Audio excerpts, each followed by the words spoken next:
I think one of the biggest problems with the trust issue is, and I'm speaking now about us in local government, we don't like dissent. We don't like people asking questions. We don't like people giving their opinions, particularly during the COVID events. That really showed itself, and we shut people down. They disagreed with the narrative. In many cases, the narrative was wrong, and we still shut people down. The classic case was in the school district debates. Parents were standing up, and you actually had the Department of Justice beginning to call them domestic terrorists. Fortunately, that was shut down quickly, but it shows the intensity of what was going on. Dissent was not encouraged. People walked out feeling like, was this local government serving me? I think that was a big issue. Governments now have the ability to infringe on citizens' rights in ways that we could never even have conceived 30 years ago. I think we need discussions, even at the local level. How are we using technology? I'll give you a small example. I'm in South Boston, a wonderful community in South Central Virginia. One of the things we're going to be trying to plug into our capital plan next year is something that communities are already doing all over the country, and that is installing cameras throughout their downtown. The question is, where do you install cameras? Install cameras where someone has no reasonable expectation of privacy. But how you actually apply it is a different thing. Who has shaped your thinking over the years? I'll mention two that have really shaped it, and I'll do the one that's shaped a little less first. Alexander Solzhenitsyn.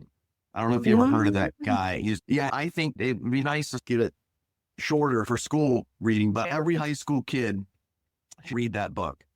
For your listeners who may not be familiar, he was Russian in the Soviet military back in the 40s. He ends up in a prison camp. And of course, the prison camps in Russia we call gulags. These were work camps where they took political prisoners. He wrote this book, it's like 1,000 pages long, about this gulag, and he called it the Gulag Archipelago. Was it kind of these islands of gulags all over the Soviet Union? The point is there are ideas and philosophies that are great and wonderful. There are ideas and philosophies that are horrible. When you take these to their logical extensions, they reap horrible things. It's very important to carefully choose the ideas you believe in and adhere to. Alexander Solzhenitsyn was saying that Soviet communism was at its core an awful thing that resulted in the death of tens of millions of people. Alexander Solzhenitsyn got out of prison, came to the U.S. in the 1970s, and the famous speech that he gave at Harvard University. Some people, I would encourage you, I want to look that speech up. At 1974-ish, somewhere in that time frame, he was the speaker at a Harvard graduation, and he essentially was just talking about how, American freedom, the idea of American freedom versus the ideas of communist Soviet philosophies. He was comparing and contrasting. One really helped human flourishing, and the other killed millions of people. He was booed at the end. But what I learned from him was that ideas have consequences. What you believe in and what you adhere to affects who you are and what you do. The second person is George Washington. He fascinates me. If you're in local government, you definitely need to know the life of George Washington. And I'm not saying that because he was a great general or he's on the $1 bill, but George Washington demonstrated how a person should deal with power.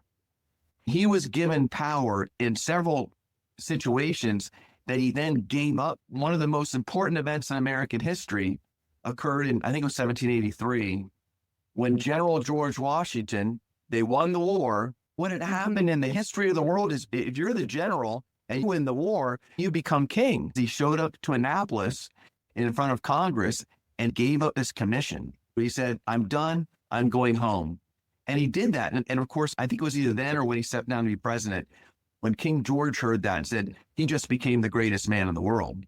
Sometimes getting back to our original creeds is a healthy thing. If you remember, our country was founded on a proposition that was really revolutionary. It was, we want to create a government that's going to help people pursue happiness.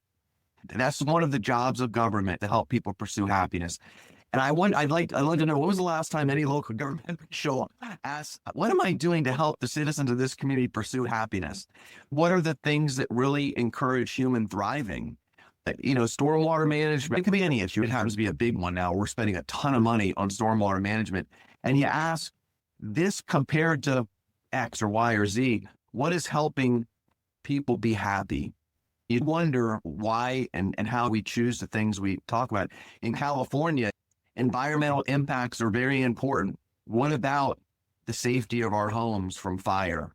We've maybe been focusing our resources a little more on this than on fire protection. We didn't have the water because we allowed some environmental things to outweigh us. It's worthwhile for us in local government, especially if we want to build trust, to really be asking the question, what issues are going to help our community be happier?